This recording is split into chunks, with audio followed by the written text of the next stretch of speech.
26 روپے اچانک اضافہ ہوا، 17 روپے اچانک ڈیزل کی قیمت میں اضافہ ہوا۔ پہلے تو میں پوچھنا چاہتا ہوں کہ وہ جو روس سے ایک بہت بڑی تعداد میں کئی بحری جہاز تیل کے آ رہے تھے، وہ تیل کہاں گیا؟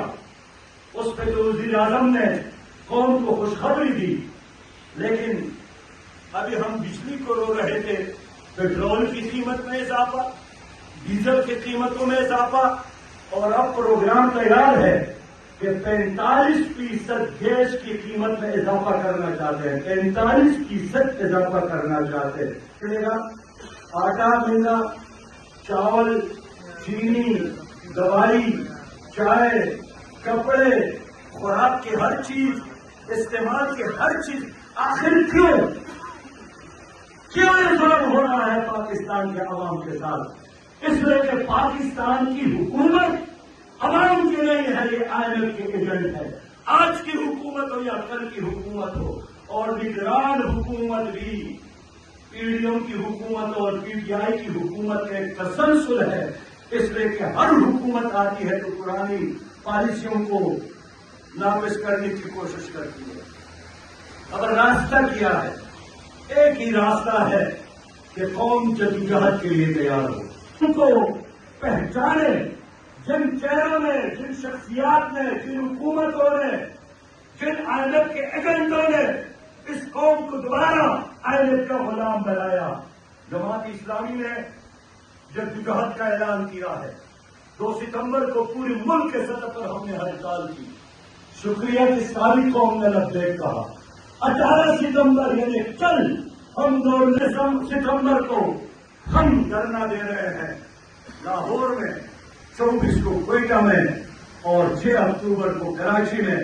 اور پھر بھی اگر اس حکومت نے ہماری بات نہیں مانی، ہمارا ذاتی مسئلہ نہیں ہے کہ کوئی نیٹ کیس نہیں ہے میرے اوپر، نہ میرے پارٹی کی کسی ورکر پر، قرضے کا کوئی کیس نہیں ہے، میرا کوئی کارکن توشخانہ میں ملوث نہیں ہے، پنڈورا بکس اور پاناما میں میرے کسی لیڈر اور کارکن کا نام نہیں ہے۔ ہم لڑ رہے ہیں عوام کے لیے، ہم لڑ رہے ہیں پاکستان کے لیے، ہم لڑ رہے ہیں اس قوم کی مظلوم، مجبور اور کمزور لوگوں کے لیے۔ ان کے تہخانوں سے کیا نکلا؟ ایک آدمی کے تہخانے سے کل 40 کروڑ ڈالر نکلے ہیں۔ ایک صوبائی وزیر سندھ کے گھر سے 4 ارب روپیہ ملے ہیں۔ ایک سیکرٹری کے پانی کی ٹینکی سے 68 کروڑ روپیہ ملتے ہیں۔ یہ توڑ کر یہ کما رہے ہیں اور بینکوں میں رکھنے کی بجائے تہخانوں میں رکھ رہے ہیں۔ کون اس کا احتساب کرے گا؟ جماعت اسلامی انشاءاللہ تعالی اس کا احتساب کرے گا۔ انصاف کا نظام آئے گا، عدل کا نظام آئے گا تو ان لوگوں کا احتساب ہوگا۔ یہ نیب، یہ عدالتیں ان لوگوں کا کچھ نہیں بگاڑ سکتے۔ آپ علماء کرام ہیں، کیا یہ جائز ہے کہ خیبر پختونخوا کا ہر شہری مقروض ہے اور آپ کا گورنر پشاور میں 1.25 کلومیٹر پر محیط محل میں رہتا ہے؟ شریعت اس کی اجازت دیتی ہے؟ آپ بتائیں۔ پھر لاہور کا گورنر ہاؤس ہے، 32 ایکڑ پر مشتمل سندھ گورنر ہاؤس ہے، تو ان گورنر ہاؤسز یہ وائٹ ہاؤس سے بڑے ہیں۔ امریکی صدر کے وائٹ ہاؤس سے ہمارے پشاور کی گورنر ہاؤس بنا ہے۔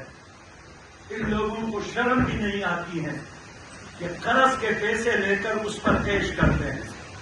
ان کے کتے، ان کی بیڑیاں بھی مزے کرتے ہیں، اور آپ عوام، ہم عوام، چاروں طرف غریب عوام نانی شبینہ کے محتاج ہے۔